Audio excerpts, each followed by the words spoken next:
네, 이번에는요. 저번 강의에서 설명하다 남은 정지 문제에 대해서 좀 더 자세하게 알아볼 예정입니다. 우선 정지 문제를 말씀드리기 전에 현대 컴퓨터의 구조를 생각해낸 사람이 바로 앨런 튜링이라는 사람인데요.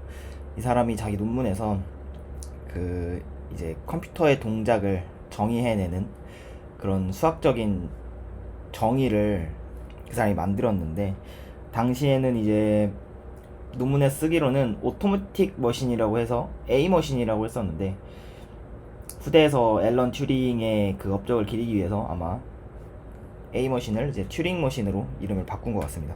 그래서 적혀 있는 거를 보면요, 튜링 머신은 이제 최초의 컴퓨터 모델이라고 적어놨고요. 앨런 튜링이 제안한 머신이고, 그래서 보시면 여기 보면은 이게 테이프 헤드, 이 부분이 테이프 헤드인데, 이제 테이프에 적혀 있는 기호 같은 걸 읽어가지고 처리를 하는 거고, 입력으로 받을 수 있는 이 테이프는 길이가 무한합니다. 그래서 이런 테이프에서 글자 하나를 읽고 지금의 이제 튜링 머신의 상태에 따라서 이 테이프에다가 글자를 새기거나 뭐 새기지 않을 수도 있고요. 그 다음에 이 헤드를 오른쪽으로 옮기던지 왼쪽으로 옮기던지 하는 식으로 현대의 컴퓨터하고 상당히 유사한 동작을 보이게 됩니다. 그래서 정의를 좀 더 자세하게 살펴보면, 우선 튜링 머신은 대문자 M을 이용해서 많이 표현을 하고요. 이렇게 7개의 값을 반환한 어떤 튜플이라고 정의를 해요. 튜플이라는 거는 이제 정해진 어떤 순서쌍을 말합니다. 이제 집합기호는 보셨으면은, 이렇게 생긴 집합기호는 순서쌍은 0, 1하고 1, 0은 같은 집합으로 이제 보기 때문에 이건 순서쌍이라고 하지 않고요.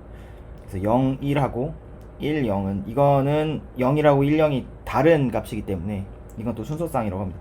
이런 그냥 노테이션은 간단하게 알려드렸고, 그래서 튜링 머신은 결국 하나의 튜플이라는 건데, 이 Q는요, 튜링 머신이 가질 수 있는 스테이트들의 집합이라고 생각하시면 돼요. 스테이트라는 거는 뭐 예를 들어서 뭐 날씨를 따지는 그런 튜링 머신이라고 할 때, 날씨 하나하나, 뭐 비가 온다, 바람이 분다, 그런 게 하나하나의 이제 상태가 될 수 있고요. 그 다음에 시그마는 입력 가능한 기호들의 집합이라고, 컴퓨터도 보시면 뭔가를 이제 입력을 받아가지고 처리를 하지 않습니까? 그런 입력 가능한 기호들이고요. 요 감마는 이제 위에서 보셨던 요 테이프에 쓰여져 있는 기호들의 집합이라고 보시면 돼요. 그러니까 이게 왜 나눠져 있냐면, 숫자를 읽어서 문자로 반환하는 경우도 있을 수 있으니까, 요 그러니까 튜링 머신이 테이프에다 새길 수 있는 기호들하고 테이프에 적혀져 있는 기호가 반드시 일치하리라는 보장은 없거든요. 그래서 이렇게 구분을 해놓고, 요 델타는 이제 전이 함수라고 해서, 옆에 보면은 제가 이렇게 좀 적어놨죠. 이 곱하기 기호는 이제 아까 말씀드렸다시피 이런 순서쌍이라고 생각을 하시면 되는데, 요 전이 함수는요, 이제 입력으로서 Q의 원소와 감마의 원소를 받아서 이제 하나의 다른 튜플인 Q, F와 요 L, 오른쪽 혹은 왼쪽, 요런 순서쌍을 반환한다고 보시면 됩니다. 자, 예시로 적어 놓은 거 보시면, 이제 델타 Q0 A는 뭐냐면요, Q0 상태에서 이제 테이프에서 A라는 문자를 받았을 때, 요 튜링 머신은 Q1이라는 상태로 넘어가고 테이프에다 B라는 기호를 새기면서 헤드를 오른쪽으로 옮기는 요런 동작이라고 정의를 해놓은 겁니다. 그래서 보이는 요 Q0가 바로 어떤 튜링 머신의 상태가 될 수 있겠죠. 그리고 보통 Q0라는 거는 튜링 머신의 초기 상태를 말하고요. B는 공백 기호라고, 테이프에도 보면은 이렇게 네 칸의 테이프에서 뭐 A, B가 있을 수 있고, 여기는 B 이어놓은 다음에 C, 이런 식으로 이제 공백 기호를 나타내는데, B라고 쓰는 데도 있고요, 샵이라고 나타내는 경우도 있더라고요. 그리고 파이널 스테이트라는 거는 이 튜링 머신이 자기가 정해진 프로그램을 정상적으로 마치면은 그 최종 상태가 되잖아요. 그래서 그 final state라고 하는데, 이거를 또 이제 accept state라고 하는 경우도 있어요. accept state라는 거는 이제 정상적으로 프로그램이 자기가 이제 수행해야 될 것들을 전부 수행하고 나서 최종적으로 프로그램이 종료가 되면 그게 accept state고요. 도중에 오류가 있다거나 아니면 어떤 예외에 걸려서 이제 최종 상태로 들어가지 못하고 프로그램이 종료가 된다면 그거는 이제 reject state라고 말을 합니다. 그래서 간단하게 튜링 머신의 정의를 한번 살펴봤고요. 이제는 이제 프로그램이 어떻게 정의가 되는지를 알아보기 위해서 이 바이너리 스트링이라는 거를 정의를 좀 해야 되는데, 우리 기계어는 사실 0과 1로 이루어진 어떤 이진법으로 표현이 된다고 다들 알고 계시잖아요.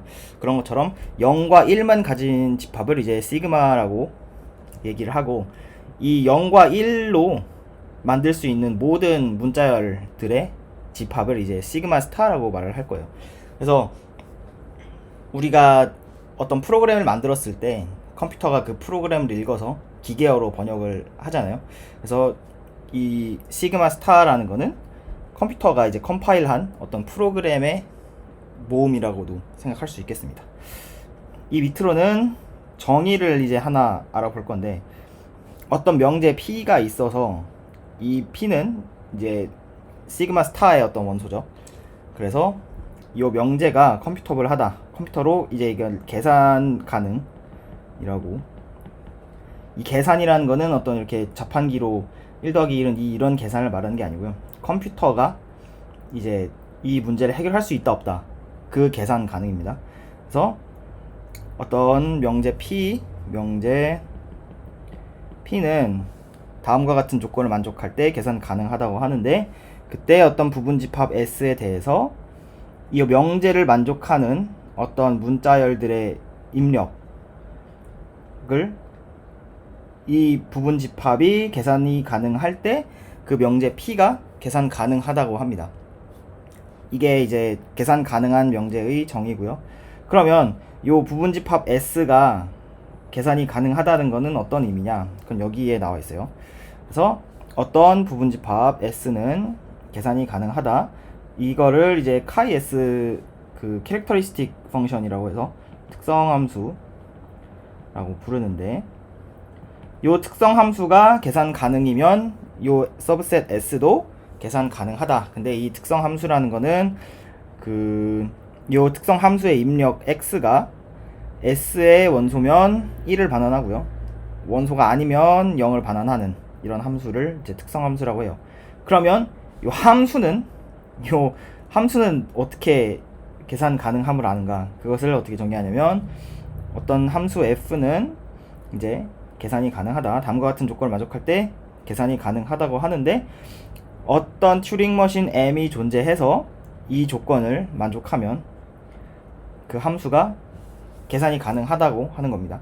그래서 여기를 보시면 그 모든 시그마 스타의 모든 원소에 대해서 이 함수에다 A를 넣었을 때 1이라는 얘기가, 즉 그 함수를 계산하는 튜링 머신에서의 accept state이고, 만약에 그 F가 0을 반환한다면 튜링 머신은 이제 최종 상태에 다다르지 못하는 reject state가 되는 그런 함수를 이제 계산이 가능한 함수라고 저희가 부르는 겁니다. 그리고 보시면 여기에 이제 컴퓨테이션 티어리를 공부하는 사람들한테 있어서 어떤 그 공리라는 게 하나 존재하는데, 이게 뭐냐면요, 보시면 there exists a computable predicate, 어떤 계산 가능한 명제 halt in time이라는 계산 가능한 명제가 존재하고, 이것은 시그마 스타의 어떤 원소 2개를 입력으로 받으며 어떤 각각의 튜링 머신 M에 대해서, 이건 이제 프로그램 입력으로 받는 그 문자열을 해결하는 튜링 머신이겠죠. 어떤 튜링 머신하고 그 입력에 대해서 어떤 자연수가 존재해서 요 명제 halt in time에 요 mx는요, 그 코드상을 말해서 어떤 튜링 머신 m에다가 문자열 x를 집어 넣었을 때 mx가 종료가 되면서 이제 그 코드를 지칭하는 겁니다. 이 terminate 한다는, 종료가 된다는 게 굉장히 중요하니까 이 부분을 좀 알아가셔야 되고, 그래서 헐트 인 타임이라는 것은 이제 mx가 n 스텝 안에 종료가 된다는 걸 말합니다. 그래서 이런 거는 반드시 존재한다라고 뭐 딱히 증명이 필요 없는, 이제 그냥 참으로써 받아들일 수 있는 뭐 항진 명제라고도 하고요. 그런 느낌으로 받아들이시면 될 것 같아요. 왜냐면 이거 직관적으로도 프로그램이 종료가 된다는 걸 알면은 이제 계산을 몇 번 했는지를 셀 수 있기 때문에 반드시 이제 n 스텝 안에 종료가 된다는 걸 알 수 있겠죠. 그리고 저희가 그러면 최종적으로 증명하고 싶은 건 뭐냐? 컴퓨터블 하지 않은 어떤 계산이 불가능한 명제가 존재한다라는 것을 저희가 밝히고 싶기 때문에 그거를 이제 한번 증명을 해보겠습니다. 자, 헐트라는 정지 문제, 헐트라는 명제를 저희가 이렇게 정의를 할 거예요.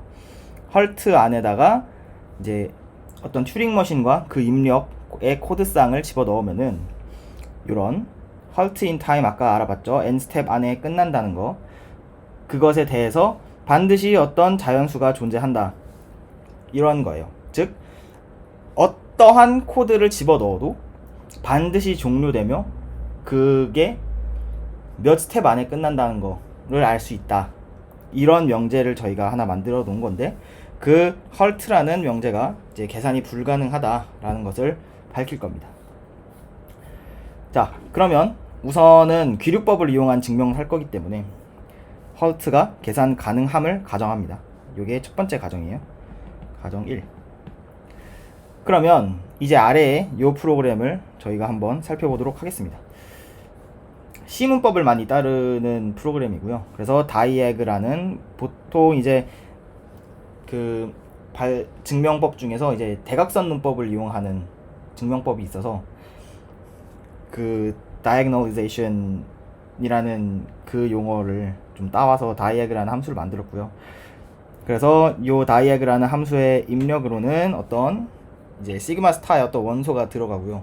만약에 헐트라는 이 명제가 참이라면 무한 루프로 프로그램을 종료시키지 않고, 이게 거짓이라면 프로그램을 종료시키는 이런 함수예요. 이거는 헐트가 계산이 가능하다고 저희가 처음에 가정을 했기 때문에 만들 수 있는 프로그램이거든요.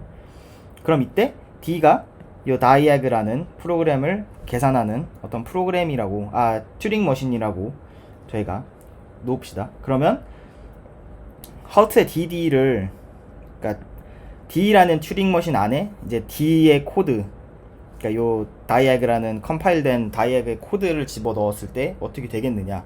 근데 저희는 지금 헐트 DD 요 부분을 지금 가정을 했기 때문에 색깔을 좀 바꿀게요. 여기가 참이 되겠죠. 그래서 다이애그가 더 이상 종료가 되지 않습니다. 이거 뭐 당연하게 알 수 있겠죠. 그래서 이제 D에다가 튜링 머신 D에 D를 집어넣게 되면은 종료가 안 된다는 거예요. 왜냐면 요 무한 루프에 계속 갇혀 있기 때문에, 그죠? 근데 튜링 머신 D에다가 D를 넣었다는 거는, 이게 종료가 되지 않았다는 거는 사실 헐트에 위배되는 사실이잖아요. 그래서 여기서 모순이 발생하게 됩니다. 그러면 저희가 두 번째로 가정했던 이 부분이죠. 이 부분이 모순이 생기면서 헐트가 아님을 저희가 결론으로 낸 거죠, 지금. 그러면 이제 우리가 얻은 결론으로는 헐트가 아니니까, 이것을 보면은 헐트가 이제 거짓이기 때문에, 이 부분에서 거짓이기 때문에 저희는 프로그램이 종료가 되겠죠. 그래서 다이애그 D가 종료가 되며, 이 마찬가지로 그 D 안에 D를 넣었을 때도 마찬가지로 종료가 된다. 그러면 이번에는 이 헐트가 참이 돼버리죠. 왜냐면은 종료가 됐으니까요. 이것도 마찬가지로 또 모순. 그래서 헐트라는 것은 어느 경우에도 모순을 일으키기 때문에 요 대전제인 헐트가 계산이 가능하다는 이 가정이 잘못된 거거든요. 따라서 헐트는 계산이 가능하지 않다 라고 저희가 증명할 수 있겠습니다. 저도 이거를 전공으로 공부를 한 사람이 아니기 때문에요, 어떻게 엄밀하게 따지자 보면은 이 증명 안에서 그 좀 오류가 있을 수 있으니까요, 혹시라도 오류를 발견하신 분들은 댓글에 이런 것은 잘못됐습니다 라고 알려주시면 감사하겠습니다. 그럼 이번 영상은 여기까지 하도록 하겠습니다. 감사합니다.